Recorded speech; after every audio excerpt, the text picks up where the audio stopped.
Welcome back to the show. Back to the Whomst podcast.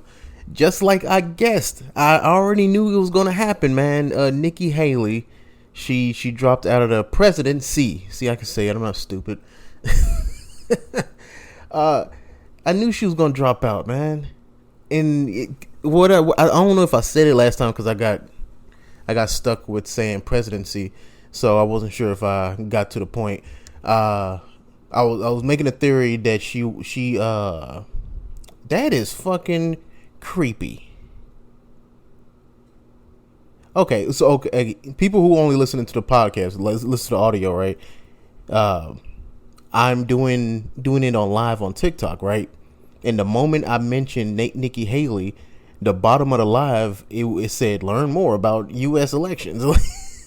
This motherfucker's listening too hard. That is fucking spooky.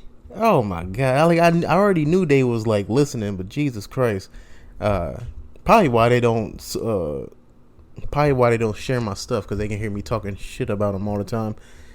It's not all positive anyway. But TikTok might get banned again because all them old folks on in the White House trying to get it banned because they don't understand computers. What is these wiggly lines? Let me see what these are, man. I found a lot of stories about people losing money this week. If you hear something in the background, that's the washing machine. It's whatever. This one, the first one, it's pretty simple, straight to the point. I accidentally lost $1,500 in the Walmart cart. When I returned, the cash was gone, and finder didn't even make it to the store. A mother fundraising for her son's Pee Wee football team lost $1,500 out leaving a money bag in a Walmart shopping cart. The woman, who has not been named in reports, went to a chain store in Pine Bluff, Arkansas, I know, to buy concession supplies on March 10th when the incident occurred. Pine Bluff cops were called around 10:30 a.m. to a theft report at the Walmart on South Olive Street. Police said the woman later told the responding police that a money bag she was using for the fundraiser had been taken after she accidentally left it in a cart and left. The bag had approximately $1,450 in it. Police explained that the woman loaded the items she purchased into her vehicle but forgot about the money bag and drove off. When she returned to Walmart a short time later, the money bag was gone. Camera footage from Walmart shows a person got out of a white vehicle before getting the cart with the money bag in it while heading to the store. The person then returns to their vehicle and leaves. Pine Bluff police later made a public appeal for information and on Monday announced that the lost fundraising money had been returned to the woman. It doesn't say. It doesn't say if the person was rewarded. I'm pretty sure they wasn't because it was fundraising money. But that's cool. You can't. What I don't get. You can't really. Can you really say it was theft if you lost it? Like, I don't know. You can, but I'm just saying. It's like, come on now. The second story though, not so much. It's roughly the same but a different amount. I found $71K in cash abandoned in a Walmart shopping cart. My son was the only one rewarded. A mother has claimed that she found more than $70K in a bag at Walmart and decided to do the right thing and return it to the owner. After rereading this, I didn't realize it was back in 2014, which just shows these people are kind of running out of news because this article came out 3 days ago as of this recording. So, but this story happened 10 years ago. What? Michelle Fonzo, I'm pretty sure that's not how you say her last name, but Michelle Fonzo was putting her 4-year-old son Anthony into a shopping cart at a Walmart in Albuquerque, New Mexico, when she spotted the bag. I didn't realize how much was in there until I really looked for a name, Fonzo told ABC affiliate back in 2014. When she went through the bag and found information to the identity, its owner, she found $71K worth of cash, bank cards, and PIN numbers. Fonzo was also able to find a card with her attorney's name, so she found his number and gave him a call. She learned that the money belonged to an elderly woman who had gone to Walmart earlier with her caregiver and forgot the money. Fired. Fired. Even if I get my money back, fired. What the hell? How you lose that much? Anyway, the attorney, the woman's sole proprietor, helped Fonzo return the money to the caregiver. I thank God let me find it because he knew I would do the right thing, she said. Me? Oh, it'd be raining outside. I'll go outside and be like, test me, God. Test me, please. He know not to test me because, boy, I would fail. Maybe like a couple $100. I'm like, okay, it's outside of Walmart. I'll take it inside and document that I gave it to them, right? But 71K? 71? Boy. Fonzo filed a police report and hoped that the money would make it back to its rightful owner. She later told the outlet that one of the caregivers had given her son a $15 fast food gift card, thanking the pair for returning the bag. Look, I know it's not really a good guy thing to be like, I expect a reward, but at a price that high, a little bit. I'd rather you not give me anything than not only, because the $15 isn't the problem. It's $15 forced to use it at one place. You couldn't give me a dub, a little 20 out of your pocket at least. If you're gonna give me something, I have to at least give me the freedom to use it wherever I want to. No, you give me $15 gift card to a fast food. Oh my God, that pisses me off more than anything. That'll send me up the wall. Cause like I said, I'll return a couple hundred, but 71K, boy, I'll grab that old ass lady by her neck, just lift her up one arm. What William Dafoe say in Spider-Man? What? But you can't do this to me. You know how much I sacrificed?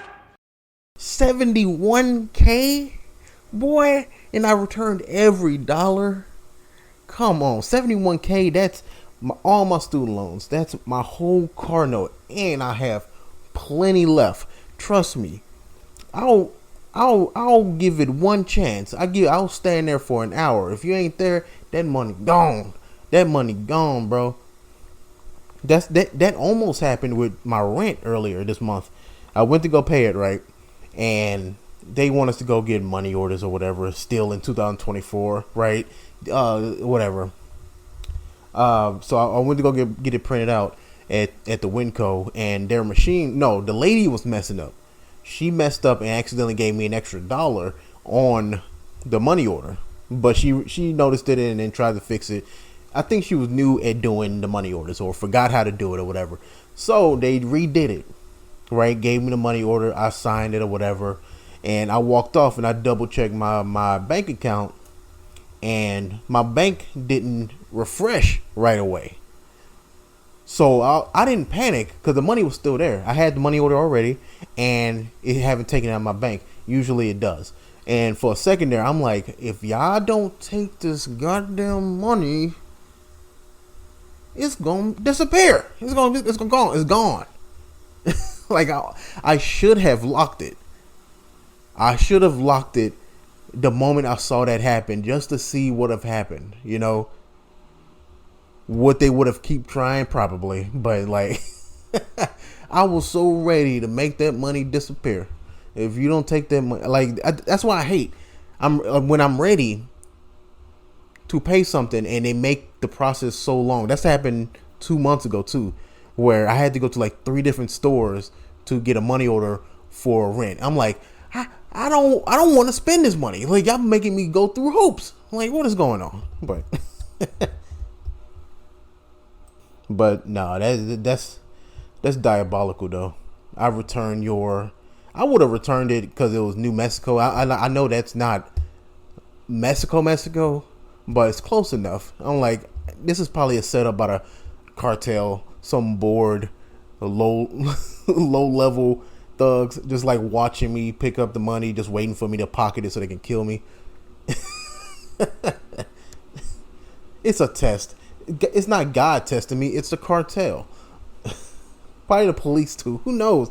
New Mexico, I would have returned it, but like Vegas, if it was Vegas, I would have Gambled the whole thing in 10 minutes. But it's diabolical. For $71K, you give me $15, I will destroy you. Come on. Anyway, I'm just gonna get to the point. Why is women screaming so funny? Yeah, like y'all know the one. It's like the Karen scream. It's like the panicked mom scream. I don't know why. It's that and like a dog yelping. It's hilarious to me, and it sounds like really messed up. Now I'm saying it out loud, like I'm some type of like. It's not masochist, but is it a masochist? Like I like putting pain on other people. That term, whatever. But I don't know. It's just funny, especially with the like say a white woman screaming. It's always in like something. It's always in like some video where somebody fighting or it's a car accident or something. But usually the scream isn't. What's funny about it because they're fine. They're in perfect shape. They are okay. But they just scream their little heart out. This little. Alright, yeah, and if you go and check the description of the episode, go to whomst.substack.com, go to this episode. I think it's 229. I mean, I have 2 links. No, I have one. I have one going to the fire truck video, and the fire truck video is basically it's back in St. Louis. That's what made me go find the video in the first place because that's where I'm from.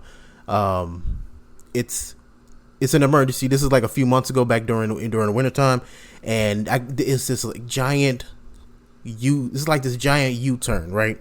And it's all black ice, and I don't know what I didn't see a fire or anything like that, but I guess it was an emergency, so they called the fire department, and none of these because it was like 3 or 4 different angles that I found, and none of these assholes like let them know, warned them, hey, it's a bunch of black ice, don't like bring your truck or anything like that. And what's messed up, how I knew they knew, because everybody was already set up and waiting for the fire truck to come. So it's like, y'all set these people up. I feel like that whole block should be not sued, but like y'all should be fined. Y'all set these people up. But my point is, the scream, going back to the scream, one of the angles, the link that I'll have it in the description, you will see that it's this lady who's holding the camera watching the fire truck spin out, and she just screaming her ass off.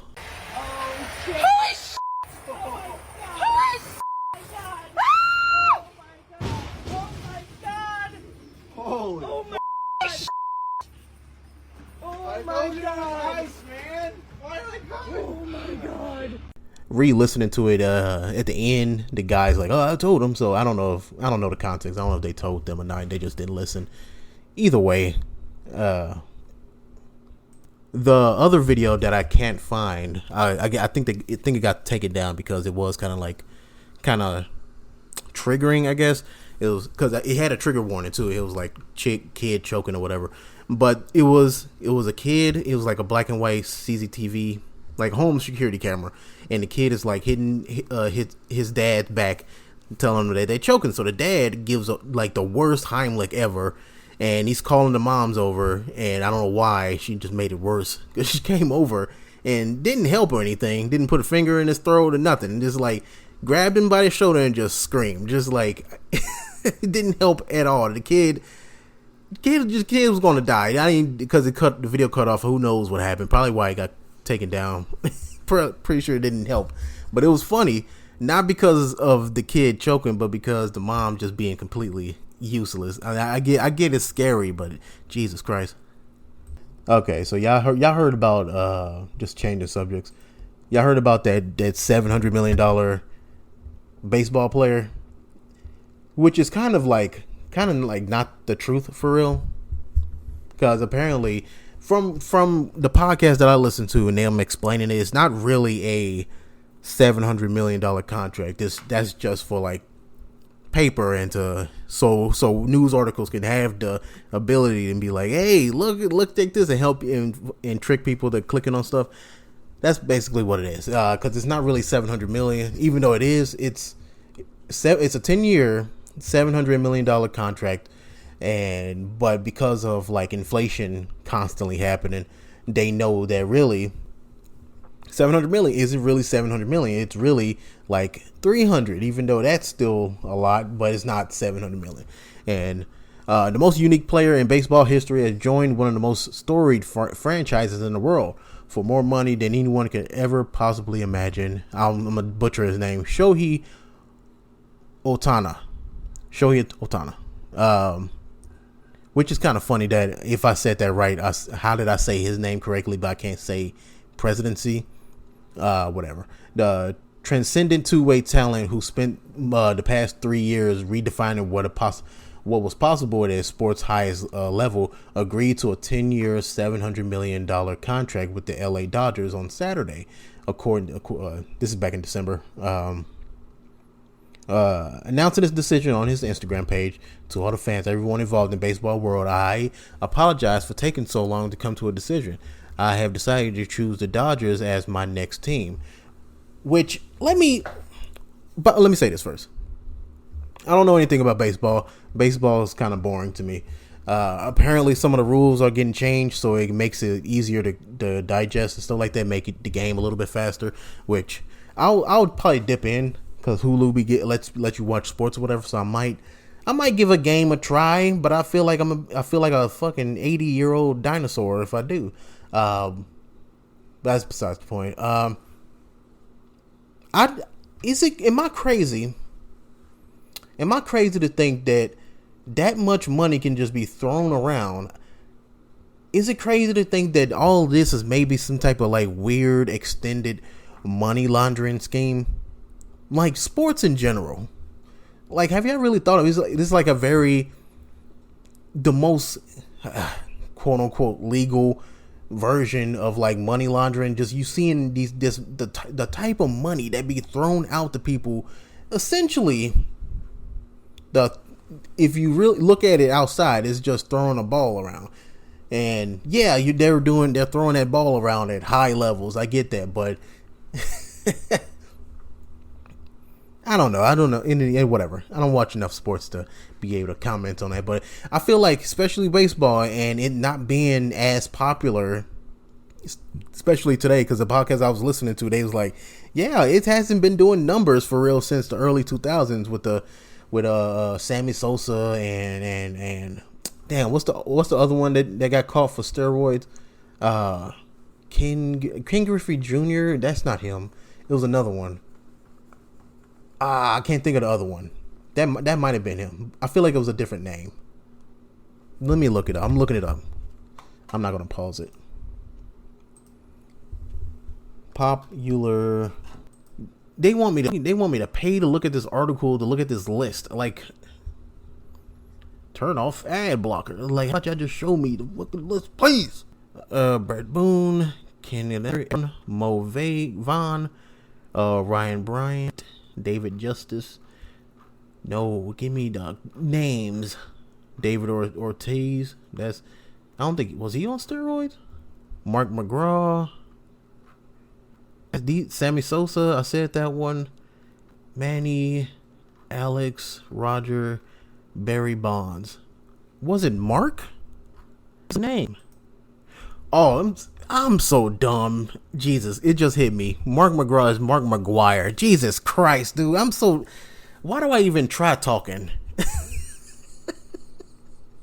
I guess I've never, like, I've seen it, but like I always said it, but I thought my dumb ass was saying Mark McGraw is Mark McGuire. Jesus Christ, dude.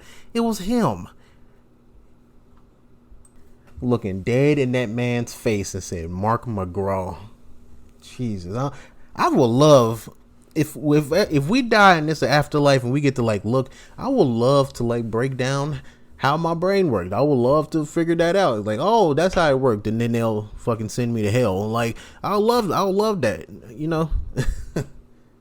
But I think I'm gonna talk about this. Then I'm gonna get a dip. Talk about TikTok again, because that's been my life this last month with the whole journaling and journaling prompts and all that good stuff.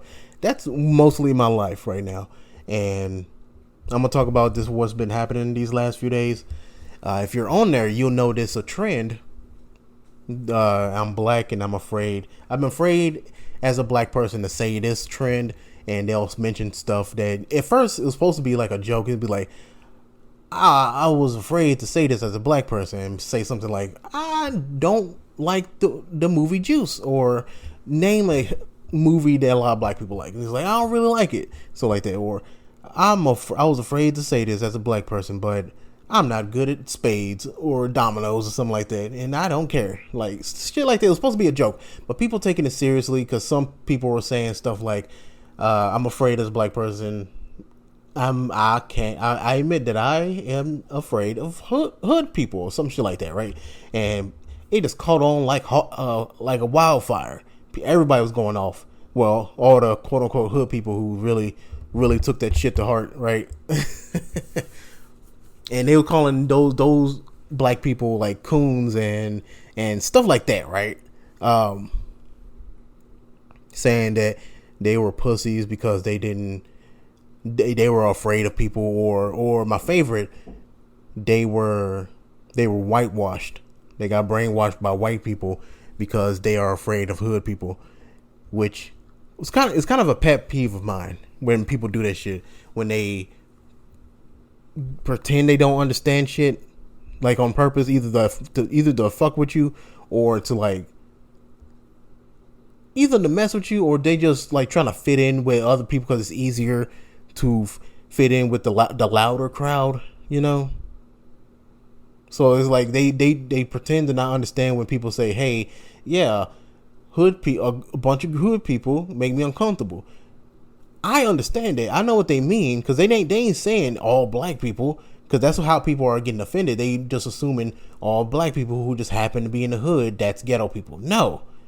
What these people are saying is the extra ones. And if you've never heard the episode, I think I just recorded it. It was episode 190 something.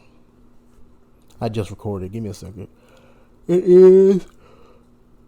Okay, there we go. Episode 166. 166 of the Whomst podcast. It was the Corner Store Chronicles. I talked about it before, about the guy, the between 16 and 20-year-old who tried to fight me and threatened to shoot me because I didn't want to buy him a Black and Mild. Yeah, so like people have done that. People who's been complaining about hood people. These are the people they're talking about. It's the ones that's extra, the ones that go out of their way to like be a dickhead.